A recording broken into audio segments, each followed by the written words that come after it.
Hi Cindy, I need to buy a treadmill for my dog and would like some advice on what size to use. I can't afford a canine treadmill. The treadmill I'm considering has a running space of 104 centimeters by 39 centimeters. Just to give you an idea, 104 centimeters, I'd use a calculator and Google to figure this out, is 41 inches long, 39 centimeters wide, that's 15 inches. So 104 centimeters, 41 inches, 39 centimeters is 15 inches, really small deal. She's approximately 58 centimeters long, that's 23 inches, from the top of her tail to her shoulders.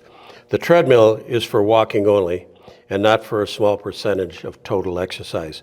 Would this treadmill be adequate for her size? Would such a treadmill size be of sufficient size for an adult dog of this breed? She didn't say what breed it was. Looking forward to hearing from you. Cindy, right off the bat, said, I don't think that this treadmill is big enough for her. It's no question about it, it's just not. The treadmill belt must be longer than the length of the dog. Not underneath the chest, but the shoulders to the butt, and it just doesn't cut it here.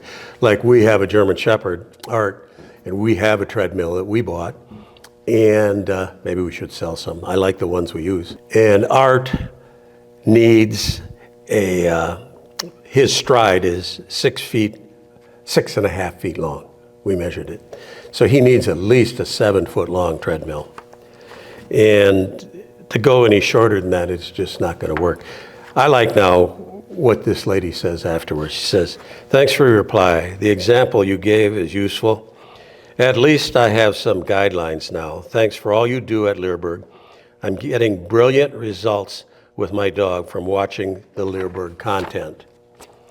The content is superb. The format is really easy. I am fortunate to have found Leerburg soon after getting my puppy. You'd think I wrote this thing. It'd be a good ad. Last week we walked through a field of sheep and she walked by heeling next to me and did not need corrections, even though some of the sheep were only 3 meters away from her. We had engagement the entire way. She knew what she was expected to do. She's not properly and fully trained yet, but is getting sharper each day. Glad I learned from Leerburg not to push her, and this is good. Glad that I learned from Leerburg not to push her too much, too fast, to introduce distractions at levels and increments of levels, gradually. It's a delight to see her evolve. Thank you again. Thanks so much and best wishes. That's really good. That kind of stuff is why we do what we do. We love what we do. We love to be able to help people.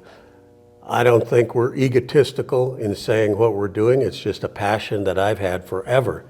When I started producing videos back in 1982, I got a video camera for myself, not so I could go out and sell videotapes. I would go and started to go to dog training seminars back in 1978, a long time ago, because I had a passion for the sport of Schutzen and to learn police service work for canine stuff. And so in 78, I bought a camera, and I bought it for myself because I go to a seminar, a 2-day seminar or a 3-day seminar on weekends. And the day after the seminar, I could only remember, my pea-brain could only remember 10, 15% of what I had learned on the weekend. And I thought, okay, it was at the beginning of the days of video. I got a camera and I got it for myself so I could review all the things that I could learn. And then 4 years later, people started saying, hey, you're videotaping that. Can I buy one of those videos? Yeah, I'll sell it to you. I had no idea what I was doing. And it just grew from one thing to another, to another, to another. And we just love it. It's because it's what we do, and I guess we're going to do it until I drop. Thanks for your help.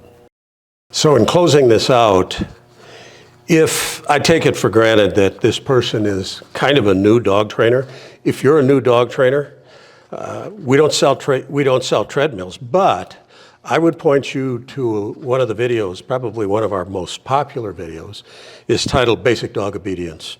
It's actually been through so many revisions I'm constantly working at updating it and keeping it up to date.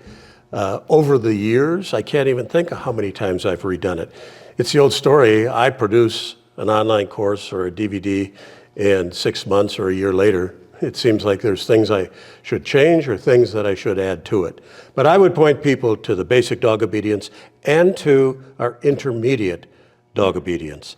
Really, really good courses. You're going to learn a lot from them. You're going to find out that if you learn how to train reward-based training, the mental exercise they get from going out and training him, and our training looks more like playing because we engage the dog.